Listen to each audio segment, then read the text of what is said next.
0600 hours, 1st April 1945.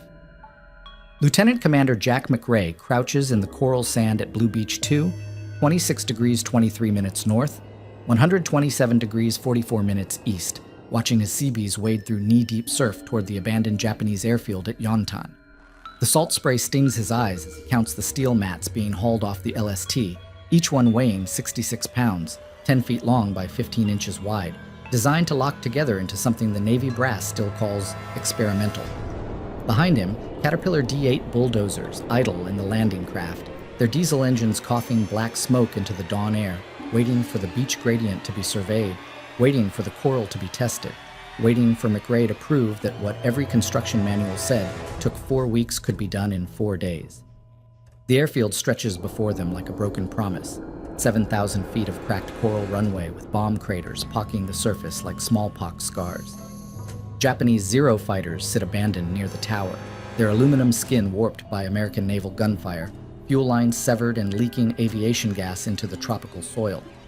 McRae pulls out his surveyor's level and begins calculating sheet counts, machine hours, shift rotations. 60,000 steel mats for a 5,000-foot by 150-foot runway. 750,000 square feet of pierced steel planking that has to be trucked, positioned, and locked together while enemy artillery ranges the field from the ridgeline 3 miles south. The doubt follows him like coral dust. Back at Saipan, the Marine Air Group commander had called rapid runway construction CB fairy tales. The Army engineers claimed Marston mat wouldn't hold up to F-4U Corsair landing stress, 18,000 pounds hitting coral at 90 miles per hour. Even his own men whispered that the Japanese had spent 4 weeks building Henderson Field on Guadalcanal, using 2 full construction battalions, working around the clock. 4 weeks for professionals who knew the terrain. Now McRae has promised to do it in 4 days, on an island where the coral cuts through boot leather and the enemy still holds the high ground. At 0715, Captain Art Good waves from the airfield perimeter. All clear. McRae keys his radio handset and speaks the words that will either validate everything the Seabees have trained for, or turn him into another footnote about overconfident engineers. Bulldozers forward! Begin coral grading. We own this airfield now. The first D8 rumbles off the landing craft, its tracks biting into the coral beach with the sound of grinding teeth. The blade drops and begins pushing aside bomb debris, chunks of reinforced concrete, twisted aircraft parts, unexploded ordnance that the explosive ordnance disposal teams will have to clear by hand. McRae times the first crater fill with his stopwatch. 11 minutes to move 40 cubic yards of coral and level a 10-foot bomb crater. At this rate, they can clear the main runway surface in 18 hours, grade it smooth in another 12, and begin laying steel mat by dawn on 2nd April. But the real test comes at 0843, when the first sheets of Marston mat get positioned at the runway threshold.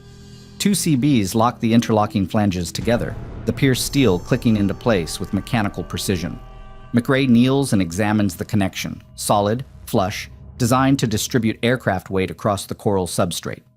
The engineering mathematics are elegant. Each sheet covers 12.5 square feet, rated for 60,000 pounds of aircraft loading.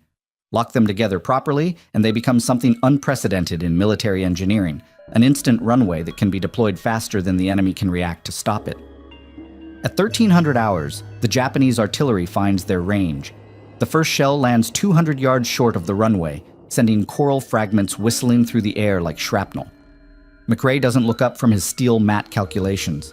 His men keep working, laying sheet after sheet, the metallic ring of connecting flanges barely audible over the diesel engine noise. This is the moment when rapid construction doctrine either proves itself or gets people killed, when engineering theory meets enemy fire, and the only thing that matters is whether the runway gets finished before the bombardment gets accurate. The second shell hits the taxiway. Closer. McRae can taste coral dust in his mouth, feel the concussion through his boots, but the steel mat keeps going down, sheet by sheet, row by row, transforming Japanese defeat into American air power, one piece at a time. By sunset on 1st April, they have laid 3,000 square feet of runway surface. Tomorrow they will prove that 4 days is enough. By dawn on 2nd April, McRae has 18 bulldozers working the coral surface in coordinated patterns, their blades scraping away the last of the Japanese construction debris, while his steel mat crews position the first complete runway section. The Corsairs need 7,000 feet of runway to operate safely, but McRae knows that emergency landings can happen on half that distance if the surface holds firm under combat loading. At 0630, a damaged Navy Hellcat appears over the field, trailing smoke from its port engine, gear already down, the pilot broadcasting on emergency frequency that his hydraulics are failing and he needs ground immediately. Captain Good waves the fire trucks into position while McRae checks his watch and calculates steel mat distribution across the approach zone. They have laid 4,200 feet of interlocked planking since yesterday afternoon, each sheet positioned with surveyor precision to create a uniform load-bearing surface that can handle 18,000 pounds of aircraft hitting coral at 90 miles per hour. The Hellcat touches down at 0647, its tires gripping the pierced steel with a metallic screech that echoes across the construction site. The aircraft rolls straight and true down the center line, no wobble, no surface failure, the Marston mat performing exactly as the engineering specifications promised it would. The pilot climbs out and examines the runway surface with the kind of professional interest that comes from nearly dying. McRae watches him run his hand over the interlocked steel, testing the edge seams, checking for flex or separation under aircraft weight. The verdict comes without words. The pilot gives McRae a thumbs up and requests permission to refuel for return flight to his carrier. By 0800, the Hellcat is airborne again, leaving tire marks on the steel mat that prove American rapid construction doctrine can deliver operational runways in hours, not weeks. The success draws attention from Marine Air Group 22, whose advance party arrives at 0915 with demands for immediate fighter operations. Colonel James Morrison surveys the runway construction with the calculating eye of someone who has spent the last 3 years watching Japanese airfields take a month to complete, then explains to McRae that he needs hard stands for 36 Corsairs, revetments for ammunition storage, and fuel lines capable of handling 10,000 gallons per hour of aviation gas. The timeline is non-negotiable. Marine fighters will begin operations from Yontan on 4th April, which gives the Seabees exactly 36 hours to transform a partially completed emergency strip into a fully operational combat airfield. McRae assigns his heavy equipment to excavating fighter revetments, while the steel mat crews continue runway extension toward the full 7,000 feet. Each revetment requires moving 200 cubic yards of coral and constructing blast walls from salvaged Japanese concrete, work that normally takes a construction battalion 4 days to complete under peacetime conditions. Now they have to do it while enemy artillery intermittently ranges the field, and Japanese spotters on the ridgeline call in coordinates for morning bombardments. At 1100 hours, incoming shells bracket the runway construction, forcing the bulldozer operators to work in 15-minute intervals between artillery strikes.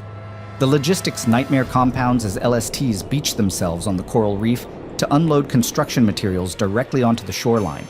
Each landing ship tank carries 800 tons of pierced steel planking, aviation fuel, concrete mix, and heavy machinery, but the reef approach limits operations to high tide windows that last exactly 4 hours and 20 minutes.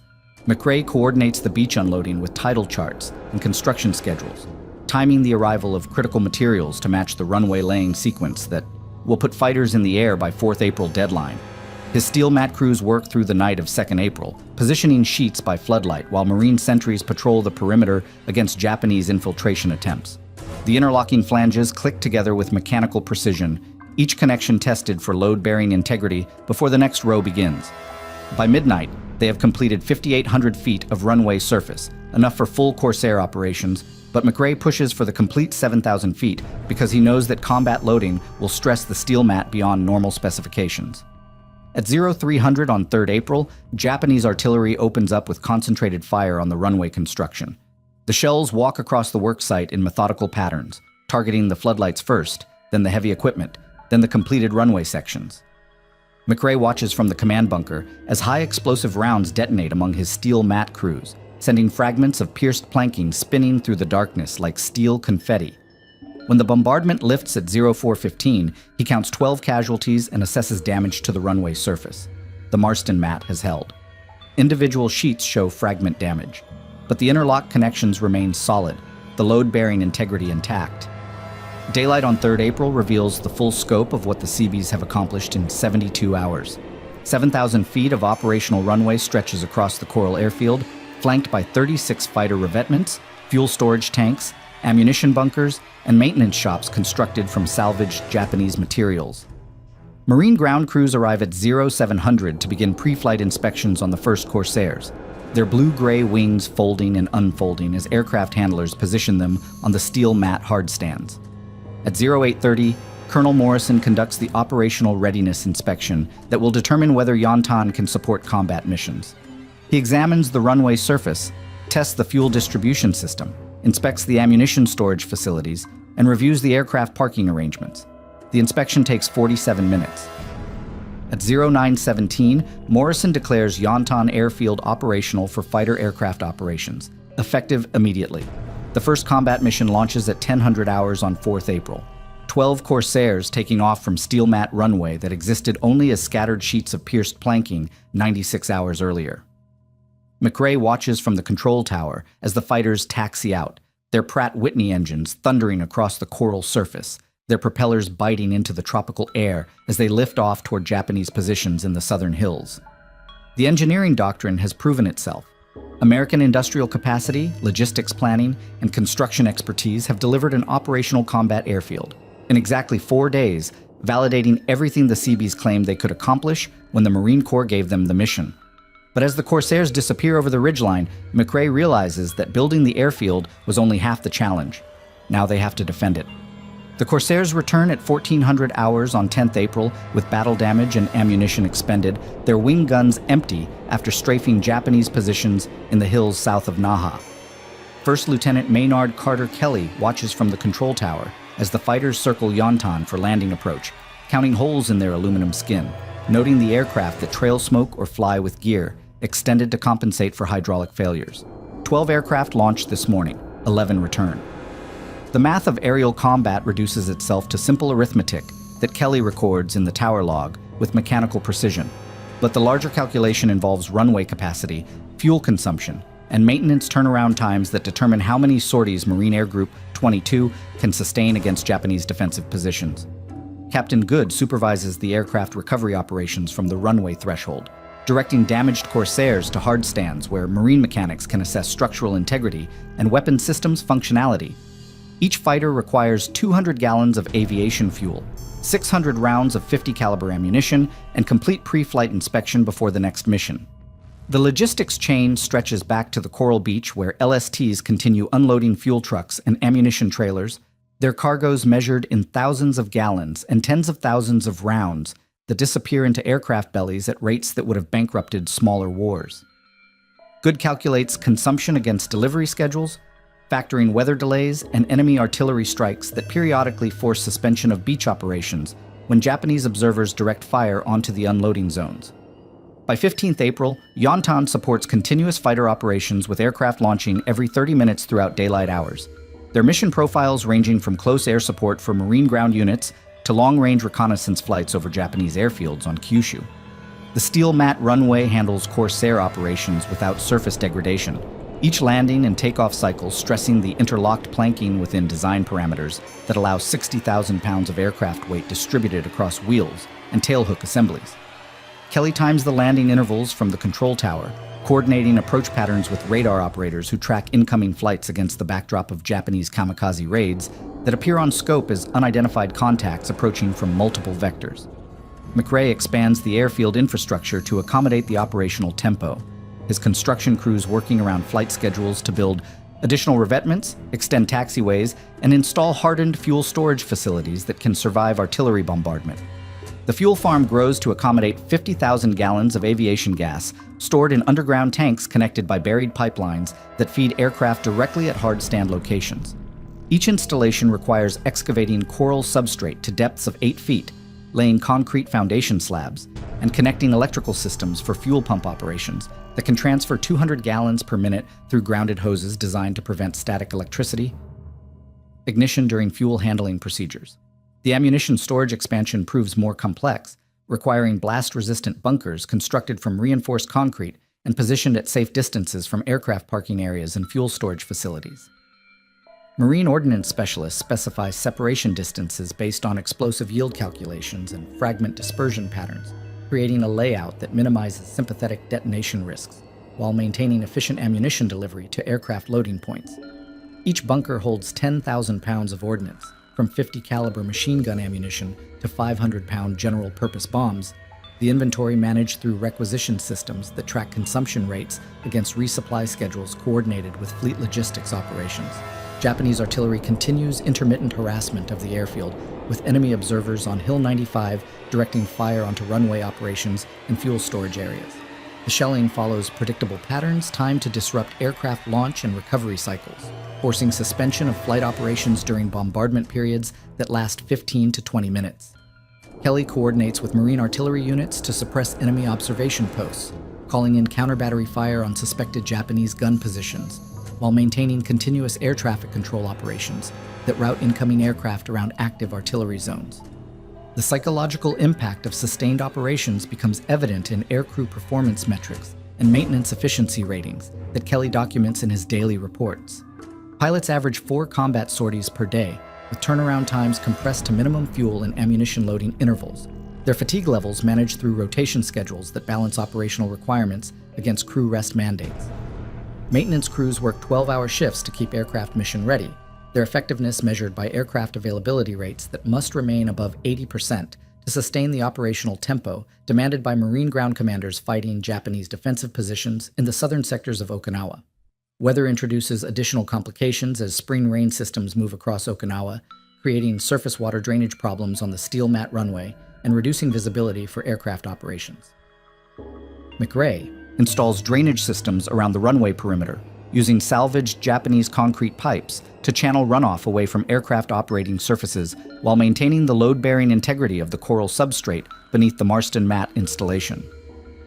The drainage work requires coordination with flight schedules and enemy artillery patterns, as construction crews remain vulnerable to observation and targeting during daylight hours when most maintenance operations must occur.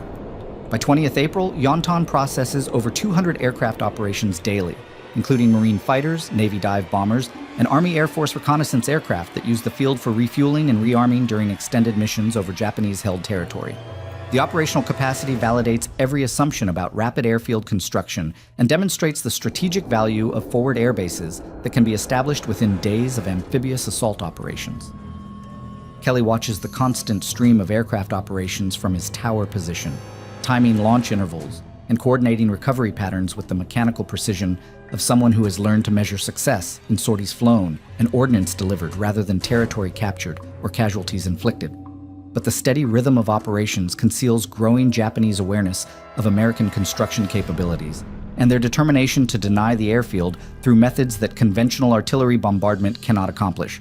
Intelligence reports indicate enemy special units training for airfield attack missions, their objectives focused on fuel storage destruction and runway denial through concentrated demolition attacks that would require weeks to repair.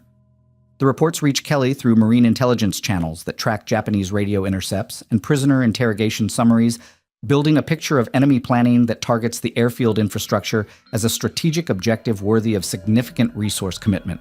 The stage sets itself for escalation. The intelligence reports prove accurate on the night of 24th May when Kelly spots the first Japanese transport aircraft approaching Yontan from the northwest, flying without navigation lights at an altitude that keeps them below Marine radar coverage.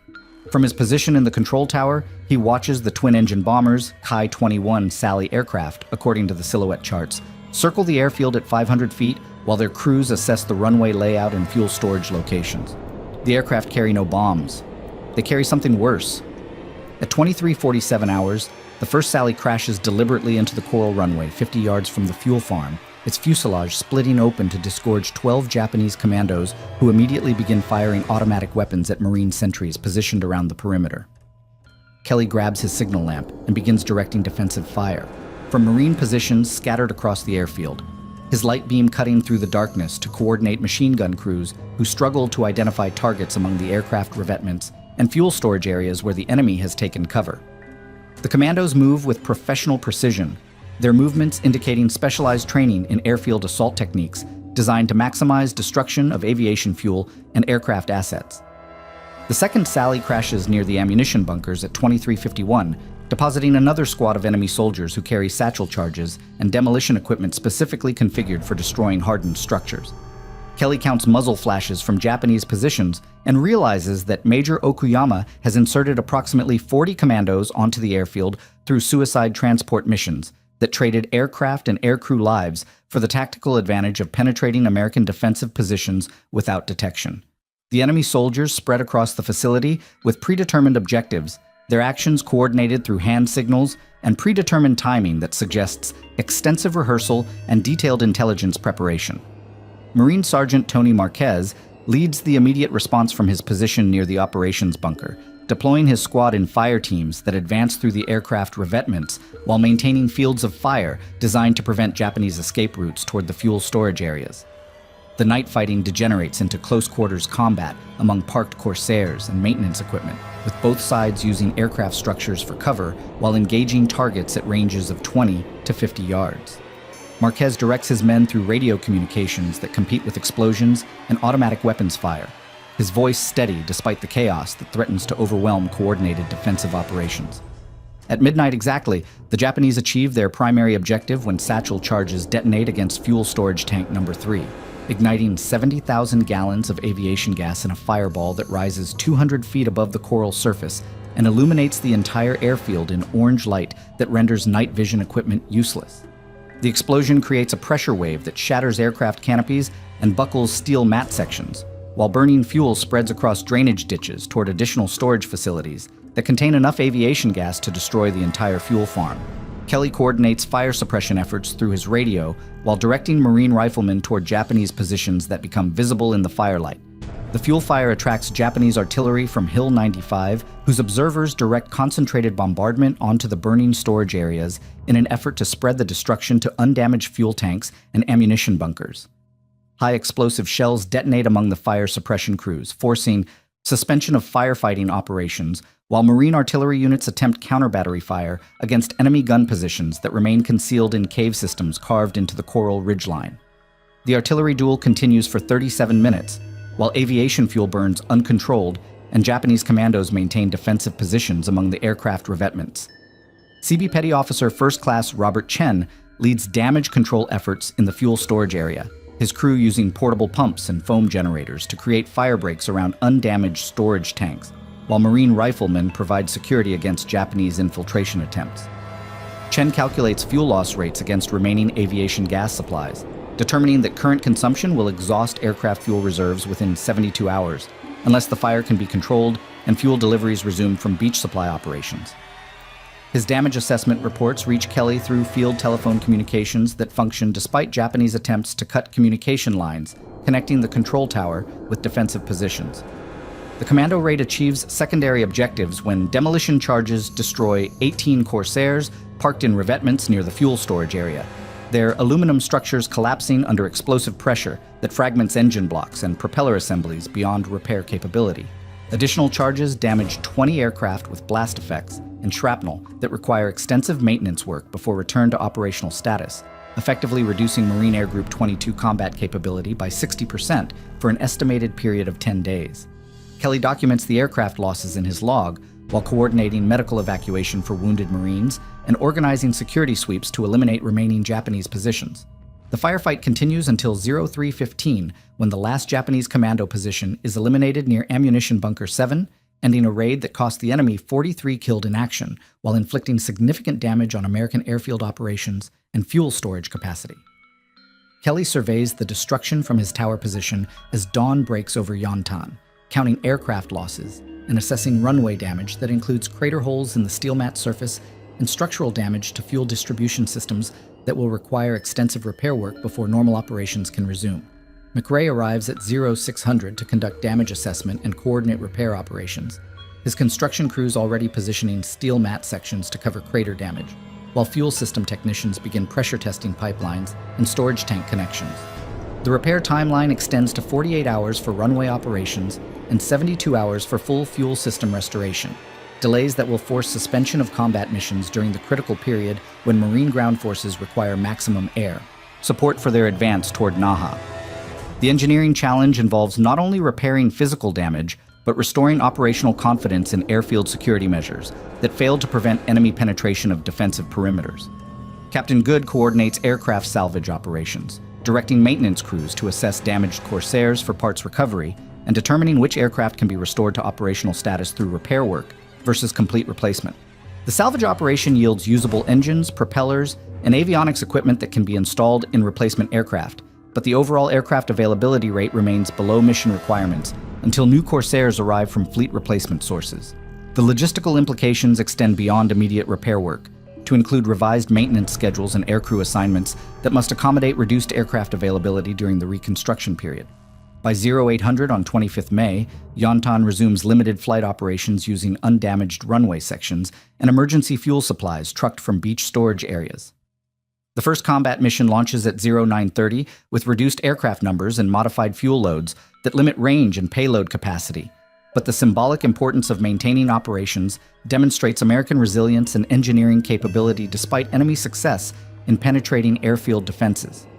Kelly watches the depleted formation taxi out for takeoff, knowing that the Japanese raid has proven American construction speed means nothing if the enemy can destroy what gets built.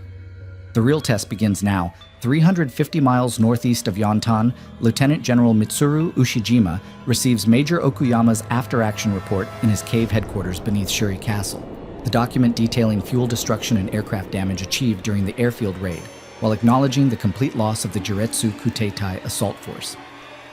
Ushijima studies the intelligence photographs taken during the commando operation, noting the extent of aviation fuel fires and the number of American aircraft destroyed.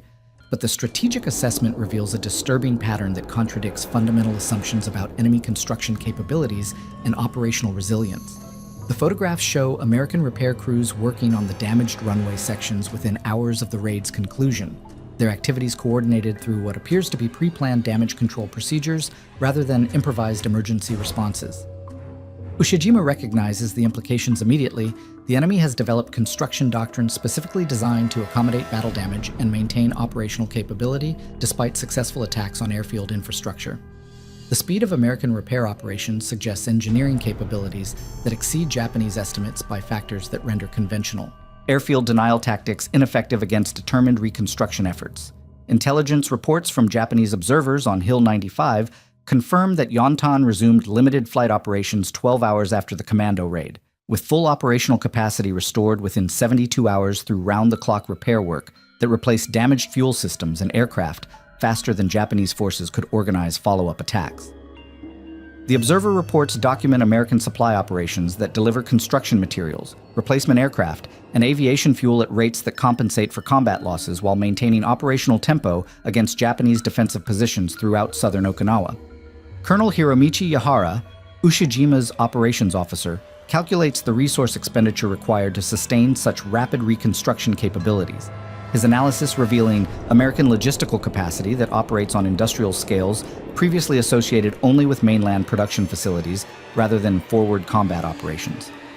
Yahara's estimates indicate that American construction battalions consume more steel, concrete, and fuel in 1 week of airfield operations than Japanese forces allocated for 6 months of defensive construction across the entire Okinawa garrison.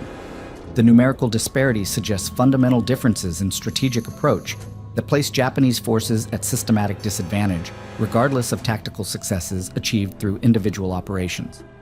Radio intercepts from American communications networks reveal coordination between multiple construction units, supply ships, and aircraft replacement sources that function as integrated systems designed to maintain forward airbase operations, despite enemy action and environmental challenges. Japanese communications specialists decode American logistics reports that document fuel delivery schedules, aircraft replacement timelines, and construction material requirements processed through supply chains that extend back to American industrial centers thousands of miles from the combat zone.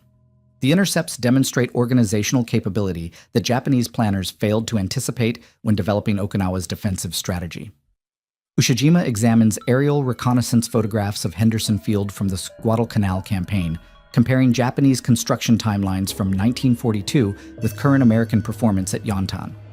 The Japanese construction effort at Henderson required 4 weeks to complete a single runway using 2 full construction battalions working under optimal conditions with minimal enemy interference.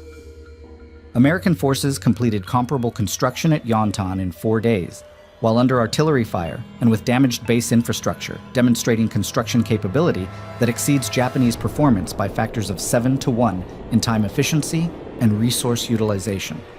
The strategic implications extend beyond individual airfield construction to encompass American capacity for establishing forward air bases throughout the Pacific Theater at speeds that prevent effective Japanese countermeasures. Ushijima realizes that conventional defensive doctrine based on delaying enemy advances through terrain obstacles and fortified positions cannot account for construction capabilities that establish operational airfields faster than Japanese forces can organize effective attacks against them.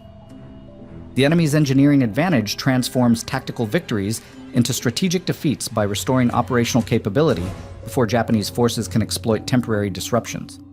Major Okuyama's final report includes recommendations for alternative attack methods designed to achieve permanent airfield denial through destruction of coral substrate layers beneath American steel mat installations.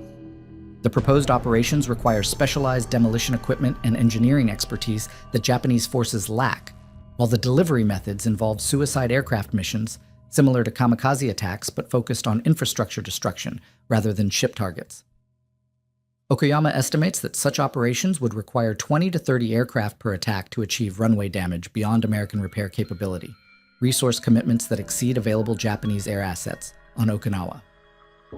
Intelligence assessments from other Pacific battle zones confirm similar patterns of American construction capability at airfields on Saipan, Guam, and Tinian, where engineering battalions established operational air bases within days of amphibious assault operations. The consistency of performance across multiple locations indicates standardized doctrine and specialized equipment rather than exceptional circumstances, suggesting that rapid airfield construction represents systematic American capability rather than isolated achievements. Japanese defensive planning throughout the Pacific Theater requires revision to account for enemy construction speeds that eliminate traditional advantages of defensive terrain and fortified positions.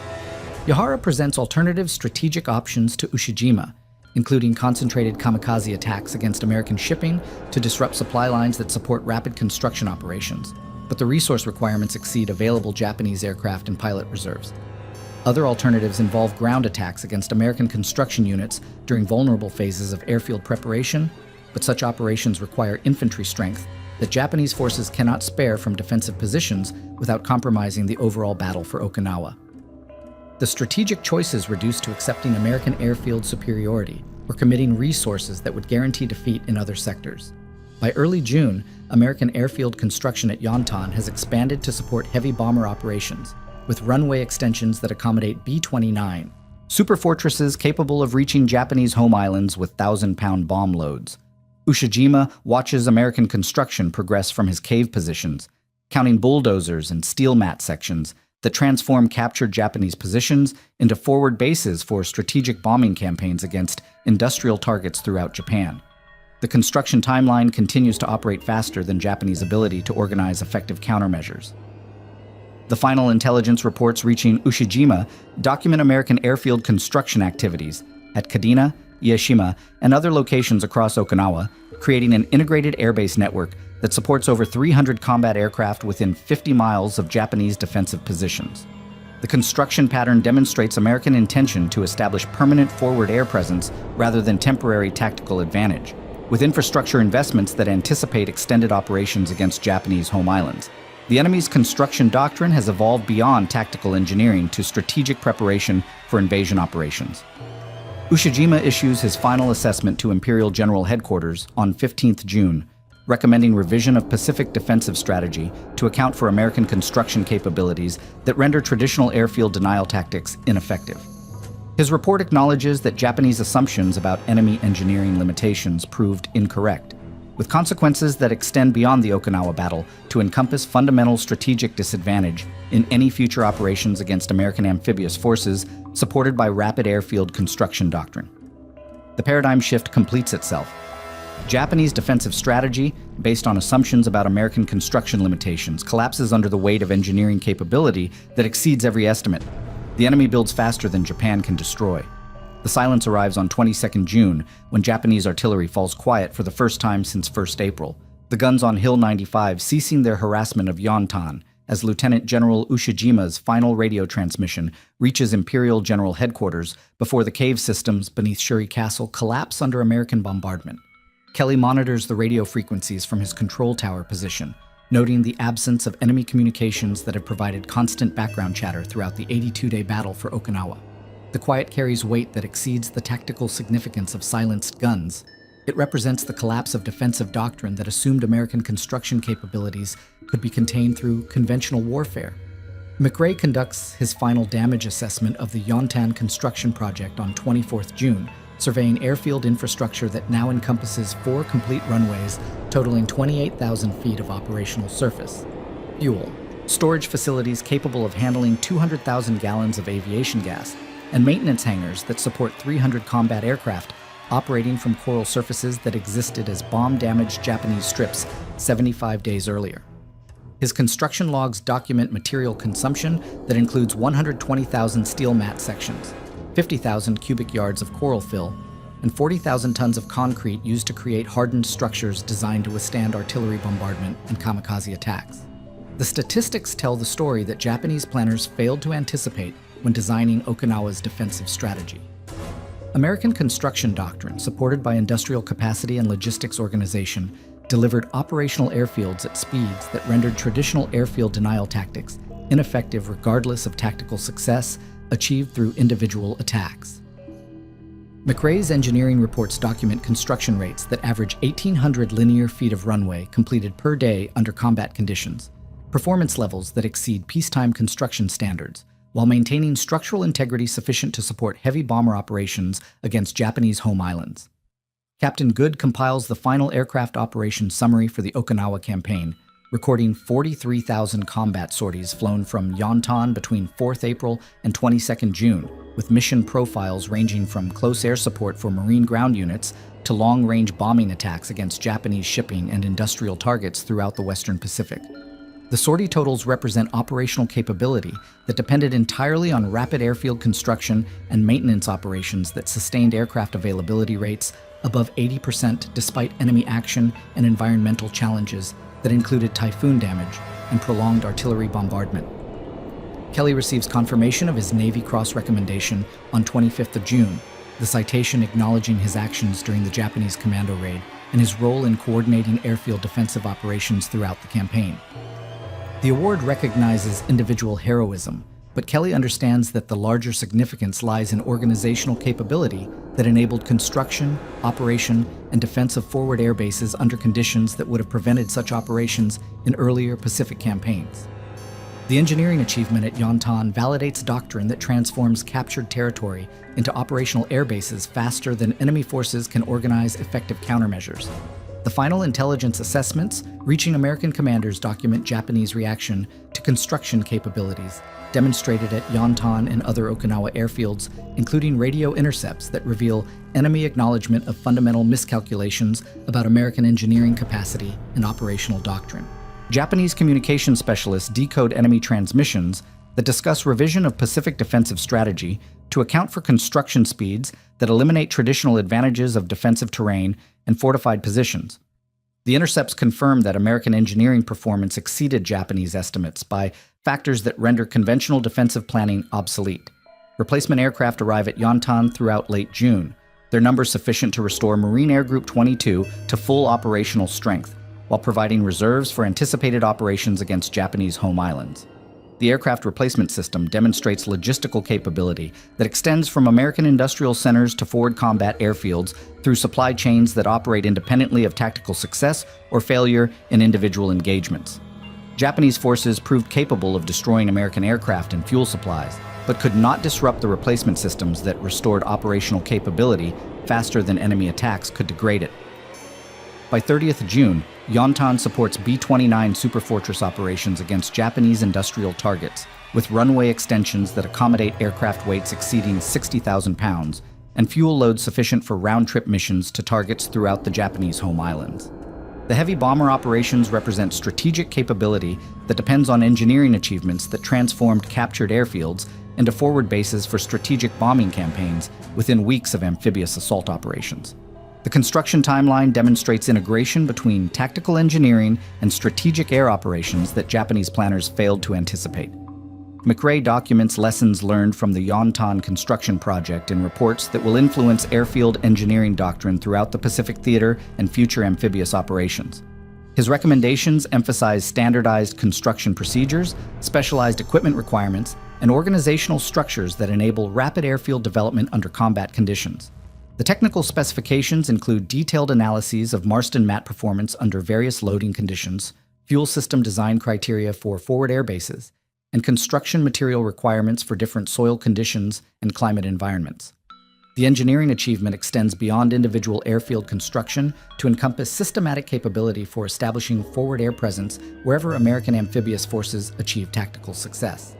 Intelligence reports from other Pacific battle zones confirm similar construction performance at airfields throughout the theater, demonstrating standardized doctrine rather than exceptional circumstances. The consistency of performance validates engineering principles that enable tactical victory to translate into strategic advantage through rapid establishment of air superiority over captured territory. Marine Air Group operations from Yontan continue through July and August as American forces prepare for invasion operations against Japanese home islands, with combat missions that demonstrate the strategic value of forward air bases established through rapid construction doctrine. The mission profiles include escort operations for B-29 formations, fighter sweeps over Japanese airfields, and reconnaissance flights that provide intelligence for planned amphibious assaults. The operational capability exists because construction engineers delivered functional airfields in timeframes that prevented effective enemy countermeasures. On 15th August, Emperor Hirohito announces Japanese surrender, ending Pacific War operations that demonstrated American engineering superiority through construction capabilities that exceeded every enemy estimate and assumption. The surrender announcement reaches Kelly in his control tower at Yontan, where he coordinates the final combat missions launched from runways that existed as damaged Japanese strips 4 months earlier. The engineering victory proves complete. Industrial capacity, logistics organization, and construction doctrine combined to deliver strategic advantage through forward air bases that operated at scales and speeds that Japanese defensive planning could not accommodate. The coral runways at Yontan stand as testament to engineering achievement that transformed tactical success into strategic superiority. American construction doctrine proved that forward air bases could be established faster than enemy forces could prevent them, creating operational capability that shortened the Pacific War through air superiority achieved from positions that Japanese planners assumed would require months to develop. The enemy's best assumptions proved inadequate. American engineers built victory 4 days at a time,